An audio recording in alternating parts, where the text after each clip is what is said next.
And not from the Trump campaign? Cult of personality? Really?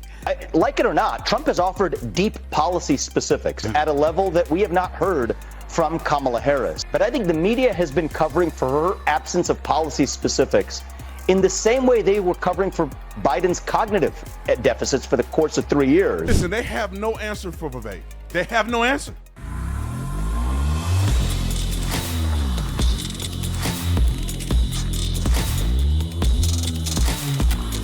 This video is brought to you by TatumStore.com. TatumStore.com. Make sure you get the merch link in the description section. Like and subscribe to the channel. Hit the bell so you get notification anytime I go live. You already know what to do.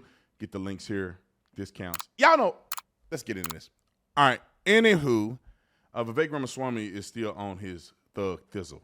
All right. I don't know why they keep bringing Vivek on like they're going to win some type of debate against him, like they're going to make more logical sense than he can make. I mean, have they not been watching him on their own platform roast these people? Did they not watch The Breakfast Club? Do they not watch his campaign? I'm glad they're doing it. I'm glad they're doing it. But have they not been paying attention that Vivek Ramaswamy is one of the best? You thought that Barack Obama could speak. Vivek Ramaswamy can speak. He's very articulate. He got his thoughts lined out. He does a good job. I think he get a 90%. Barack Obama is 95. Barack Obama is a very good orator. He's a fraud, but he's a very good orator. I mean, I don't know if he's a fraud. Maybe he just believe all that communist stuff he say. But he's very good and charismatic. Vivek Ramaswamy is comparable to that. They think they're going to get a gotcha moment out of him, and it's not going to happen. And listen to their response, which you will see it in a second. Roll the clip. We saw this in Politico. You did a 45-minute phone conversation, and some of the discussions you had with them were just like what you said here. And it does relate to what we've heard, I think, at the Democratic National Convention so far, where many of the speakers have said, and I'm sure you disagree with them on policy, but it sounds like they're saying what you're saying, which is that you have to listen to what people are saying. And you feel like maybe you came in a little hot when you were running in the Republican primary. Look, I take a look at the presidential campaign. I often judge as a business leader I've been by results. The reality is I came in with no name ID. Most people didn't know my name, let alone know how to pronounce it. I wasn't even expected to make the debate stage. I beat a vice president, multiple former U.S. senators and current senators and governors. So I'm proud of what we achieved. But at the same time, I didn't achieve my goal of receiving the nomination and being the next president. And one of my learnings from that campaign was that there's a lot of distractions along the way. There's a lot of things that'll pull you off of your original purpose. Don't cede to that temptation. So as it relates to the race right now, which you bring up in the Democratic convention, I think one of the things that's missing in this race right now is a rigorous debate on policy. You do get a lot of Democratic criticism of Republicans and of Trump in particular, including even that clip of Bill Clinton that you played, that it's built around a cult of personality. I see a little bit of projection right now, and right now we see a campaign that's built mostly around style rather than substance. And I do think Americans are going to be best served if this is an election built around competing policy visions for the future of the country. And I do think right now that's missing, if we're being very honest, from the Kamala Harris campaign and the Democratic campaigns more generally. And not from the Trump campaign? Cult of personality? Really? Well, look, that's why I bring it up. Like it or not, Trump has offered deep policy specifics, from everything from a vision for a cryptocurrency and digital assets framework all the way to his specific proposals of what tariffs he would or wouldn't impose, a clear position on how to end the Russia-Ukraine conflict, a clear position on mass deportations in this country, and exactly what he would do to seal that southern border. You may or may not agree with the policies, but he has offered policy specifics at a level that we have not heard from Kamala Harris.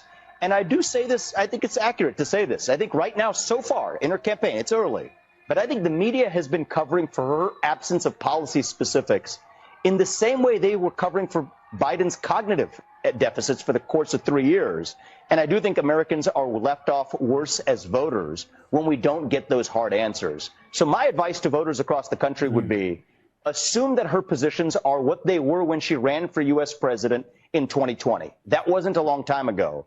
And if so, we ought to be having a debate about abolishing private health insurance, about taxes on unrealized capital gains, about the Green New Deal. That's the debate we need to be having, but we're not. And I think Americans are less well served as a consequence. They have no response. When I say listen to their response, they have no response. Because they are shielding for her.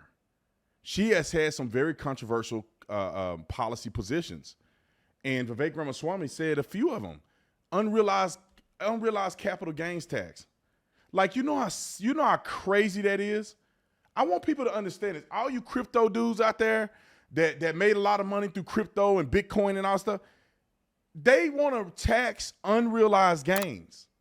That means that if you have, I don't know, $10 million in growth, that's not most people. Let's say you had about 6,000, maybe 10,000, maybe 100,000. That's probably more accurate people that's really trading and getting something done. You got about $100,000 of wealth growth in your that's assets in your portfolio. They want to tax you on that like a one-time tax. There are people who have $1 million, $10 million in unrealized capital gains, and they want to tax you off of that. And then if you get taxed at one time, you lose some of your money because the stock market dropped or whatever.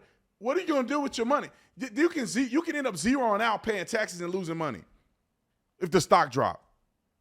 I mean, what kind of policy is that? That makes no sense. We're going to tax the wealthy. How? And I'm going to make a video on Chris Cuomo. Chris Cuomo was at the DNC exposing the fact that they're talking about they're going to tax the wealthy, and they got $500,000 suite seats around the top of the stadium where you have to pay $500,000 to be in the suite at the DNC, which same thing with the Republican Party. But they're gonna make them pay their fair share. Get me, y'all stop believing these liars. These people are thugs. They lying, and the media is backing them. Where's her policy position on the border? I swear these people are so disingenuous. They had 3.5 years to do something about the border. They wait till election year to try to throw a spitball at the thing and say, "Oh, Republicans tried to ban it." Why don't y'all do something on day one? I mean, year 1, year 2, year 3.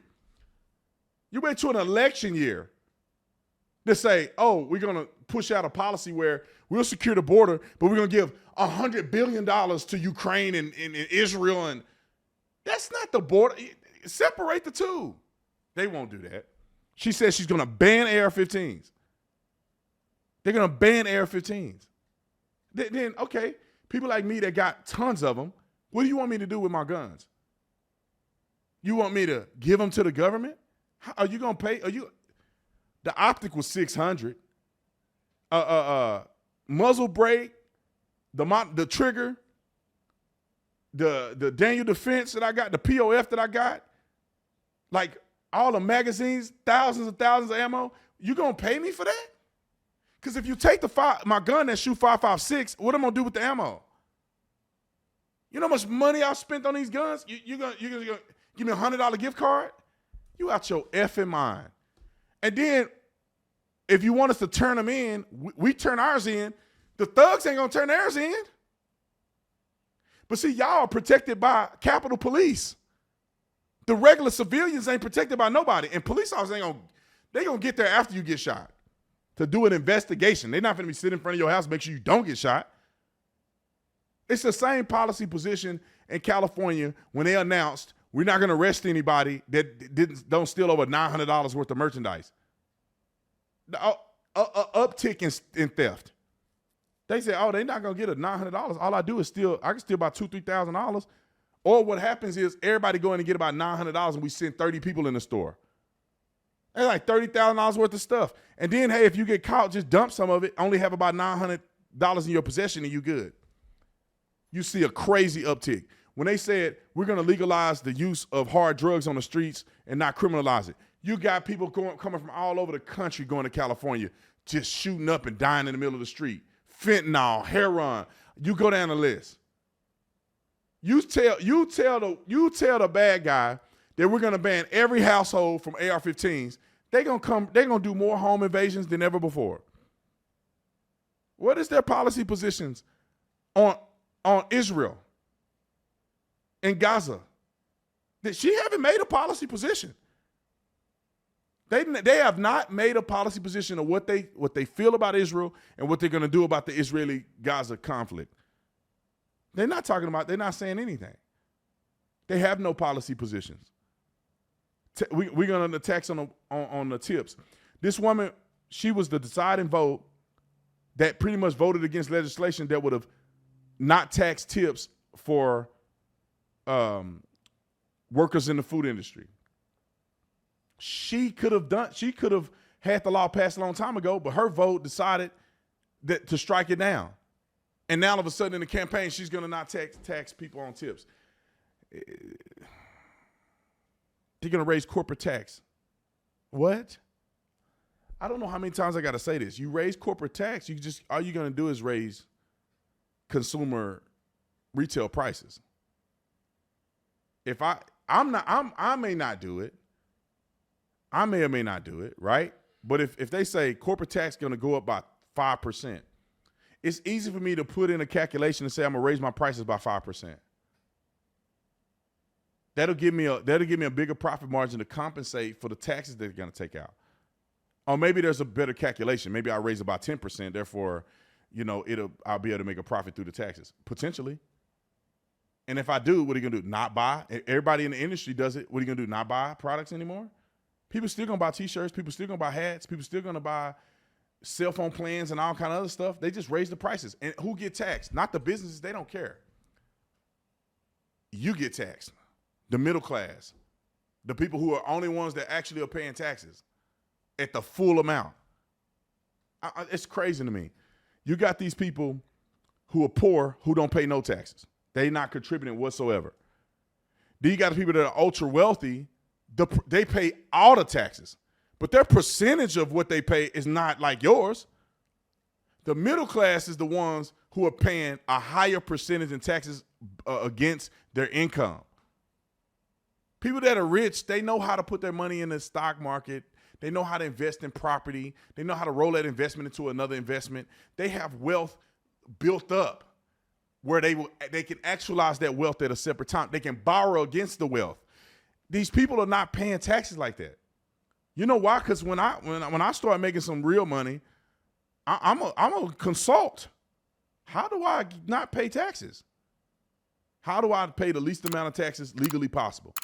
Oh, you put your money into a retirement. You can put $50,000 tax-free money into a retirement account. Child support is another thing. I think it's a scam, but I think if two people were smart, child support is tax-free. So if two people got together and said, hey, look at here. I'll pay you $10,000 a month in child support. Go and take that money and put it in a retirement account. Therefore, one person who paid the child support, just say he got a lot of money, I pay you $20,000, $30,000 a month in child support. And then you take some of that money, use it. Some of that money you put somewhere, and some of that money you save, and some of that money they can't tell you what to do with your child support money. It's completely tax-free. Especially for the person that makes the money, it's non-taxable income. So you paying $300,000 in child support a year or $100,000 in child support a year is not taxable to your income. People that are rich can find ways to do stuff, man. I'm telling you. And I'm not saying I do it because I ain't that rich. But there's ways to get around taxes. I tell y'all a little secret. I only need so much money to live and to prosper and to have a good life and set my family up. I only need so much money. There is no reason for me to be so greedy that I'm paying crazy amount of taxes. So what do? I reinvest the money into my business. I reinvest into my employees. 100% medical coverage. Ain't nobody making nowhere near minimum wage that work for me. They ain't making nowhere near minimum wage. Retirement, anything that I could do to reinvest in the employees and reinvest into the company, that's less taxes I got to pay because that's business expenses.